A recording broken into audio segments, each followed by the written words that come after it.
নিশ্চয়ই মানুষের জীবনের গভীরে জমে থাকা আক্ষেপ, অপূর্ণতা আর না পাওয়ার দীর্ঘশ্বাস কোনো আকস্মিক ভুল নয়।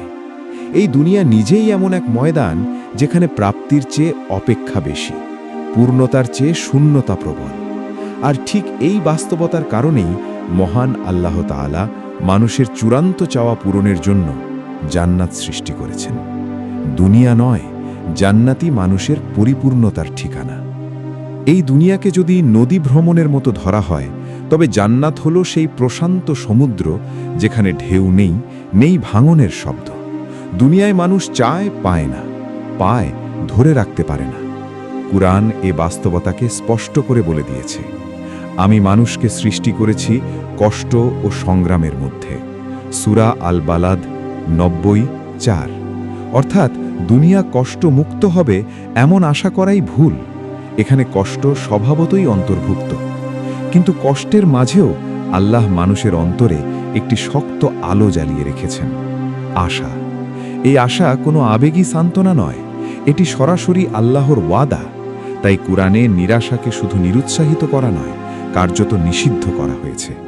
আল্লাহ বলেন, নিশ্চয়ই কষ্টের সঙ্গে স্বস্তি আছে, নিশ্চয়ই কষ্টের সঙ্গে স্বস্তি আছে। সূরা আল ইনশিরাহ 94:5-6। লক্ষ্য করার মতো বিষয়, আয়াতটি একবার নয়, দুইবার এসেছে, যেন মানুষের ভেঙে পড়ার হৃদয়কে বারবার ধরে বলা হচ্ছে, কষ্ট একা আসে না, তার সাথেই স্বস্তি লুকিয়ে থাকে। আর এই স্বস্তি অনেক সময় দুনিয়ায় পুরোটা প্রকাশ পায় না, জমা থাকে আখিরাতের জন্য। সে কারণেই আল্লাহ আবার বলেন, আল্লাহর রহমত থেকে নিরাশ হয়েও না। সূরা জুমার 39:53। যেন কষ্ট আর স্বস্তির মাঝখানে দাঁড়িয়ে মানুষ পথ হারিয়ে না ফেলে। এই আয়াত শুধু গুনাহগারের জন্য নয়, জীবনে হেরে যাওয়া প্রতিটি মানুষের জন্য এক জীবন্ত আশ্বাস। আল্লাহ যেন বলছেন, তোমার ভাঙা স্বপ্ন, চাপা কান্না, অপূর্ণ আকাঙ্ক্ষা সবই আমার জানা। মানুষ যখন বলে, আমি যা চেয়েছি তা পাইনি, তখন সে আসলে দুনিয়ার সীমিত পরিসরে বিচার করে। অথচ জান্নাতের প্রতিশ্রুতি সেই সীমা ভেঙে দেয়। কুরআন জান্নাত সম্পর্কে বলে, সেখানে তোমরা যা চাও তাই পাবে এবং আমার কাছ থেকে আরও বেশি পাবে। সূরা কফ 35:35। এখানে আরও বেশি শব্দটি গভীরভাবে ভাবার মতো। মানুষ যা কল্পনাও করতে পারেনি, জান্নাতে তাও থাকবে।